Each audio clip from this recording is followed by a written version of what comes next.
한 여성이 텅 빈 거실에 앉아 휴대폰을 손에 쥔 채 한참을 움직이지 않습니다.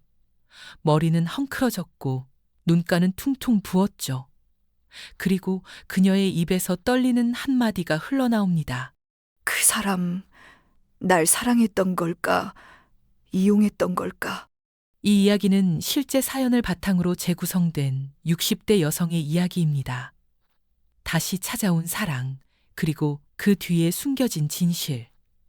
궁금하다면 구독과 좋아요 버튼을 누르고 지금부터 함께 들어보시죠. 제 이름은 김영자, 올해 60입니다. 남편은 몇 해 전 병으로 세상을 떠났고 그 이후로 딸과 단둘이 살아왔죠. 어느 날 복지관 강의를 마치고 자판기 앞에 섰는데 옆에 있던 한 남자가 먼저 말을 걸었습니다. 사진 수업 들으세요? 라는 말에 고개를 저었더니 자신은 풍경 찍는 걸 좋아한다고 하더군요. 이름은 박정우, 62살. 눈웃음이 따뜻했고 말투도 정중했어요. 그날은 그냥 지나쳤는데 이상하게 계속 생각나더라고요. 정우 씨는 자상했고 말도 재밌었고 무엇보다 저를 존중해줬어요. 혼자 지내며 굳었던 마음이 조금씩 풀리더군요. 그렇게 우리는 매주 만나 점심을 먹고 차를 마시고 같이 걷고 웃었죠. 딸은 처음엔 걱정했어요. 혹시 사기당하는 거 아니냐고.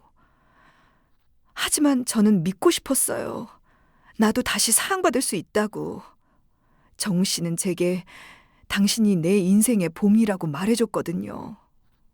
그 말에 심장이 철렁 내려앉을 만큼 설렜어요.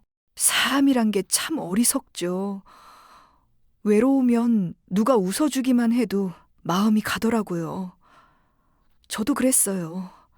제가 무너지는 줄도 모르고 조금씩 그 사람에게 빠져들었죠. 하지만 4개월쯤 지났을 때부터 정우 씨는 핸드폰을 절대 놓지 않았어요. 문자라도 오면 어딘가로 나가서 받았고, 통화할 땐 목소리가 낮아졌죠. 뭐 그렇게 비밀이 많으세요? 제가 웃으며 물으면 그는 늘 옛날 회사 동료들이 귀찮게 한다고 말했어요. 그런데 딸이 어느 날 제게 조심스럽게 말했습니다. 엄마, 정우 아저씨 혹시 가족 있는 거 아니야? 내가 엄마 몰래 좀 알아봤는데 이상한 점이 있어. 그 말을 듣고도 저는 믿지 않았습니다. 믿고 싶지 않았죠. 하지만 의심은 꼬리에 꼬리를 물고 깊어졌습니다. 저도 모르게 정우 씨의 외출 시간을 달력에 체크하기 시작했어요. 그리고 점점 어떤 패턴이 보였죠. 매주 화요일 저녁 그는 꼭 사라졌습니다. 딸은 결국 직접 정우 씨를 미행했습니다. 그리고 며칠 뒤 그가 어떤 아파트 단지에서 한 여인과 손을 잡고 들어가는 모습을 사진으로 찍어왔죠. 그 여인은 정우 씨의 아내였고 정우 씨는 유부남이었습니다. 그는 나와 딸 그리고 그 가족에게 모두 거짓말을 해온 겁니다. 그 사실을 알고 저는 며칠 동안 밥도 못 먹고 울기만 했습니다. 내가 내 나이에 또 이렇게 바보처럼 살 줄은 몰랐어요. 차라리 모른 채 살았으면 좋았을 걸. 그런데 충격은 거기서 끝이 아니었어요. 그 남자 박정우는 저뿐만 아니라 다른 여성 2명과도 같은 방식으로 만나고 있었습니다. 모두 복지관에서 알게 된 여성들이었고 그중 한 분은 전세 보증금 일부까지 빌려줬다는 말에 저는 이가 갈렸습니다. 저는 정우 씨에게 마지막으로 만나자고 했습니다.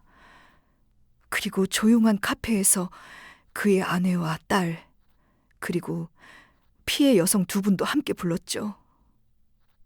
정우 씨는 처음엔 놀랐지만 이내 담담한 얼굴로 말했습니다.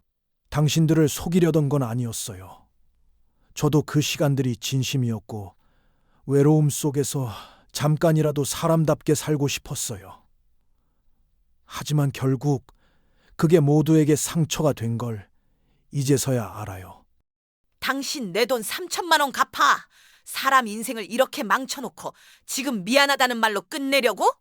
나랑 30년을 살면서 당신이 이렇게까지 파렴치한 줄은 몰랐어. 집에 오지 마. 우리 이제 끝이야. 그의 아내는 울며 자리를 떴고 딸은 정우 씨에게 물을 끼얹고 나갔습니다. 그리고 저는 남았습니다. 텅 빈 마음으로. 며칠 동안 저는 집 밖으로 나가지 않았습니다. 하지만 시간이 흐르면서 깨달았죠. 나를 지켜야 할 사람은 결국 나라는 걸 다시 상처받지 않으려면 내가 먼저 나 자신을 안아줘야 한다는 걸요. 지금은 다시 복지관에 다니고 딸과 함께 여행도 다닙니다. 정우 씨는 더 이상 연락하지 않습니다. 그리고 저도 용서하지 않습니다. 하지만 저 자신은 용서하고 싶습니다. 믿고 싶었으니까요. 사랑하고 싶었으니까요. 이젠 누구에게 기댈 생각은 하지 않아요. 그냥 나답게 살기로 했어요. 세상이 다시 웃을 수 있게 허락해 줄 때까지 나부터 웃어보려고요. 여러분, 사랑은 나이에 상관없이 찾아오지만 그만큼 상처도 깊을 수 있습니다. 하지만 결국 가장 중요한 건 나 자신을 사랑하는 법. 이 이야기가 누군가에겐 작은 위로가 되길 바랍니다. 구독과 좋아요, 알림 설정은 사랑입니다.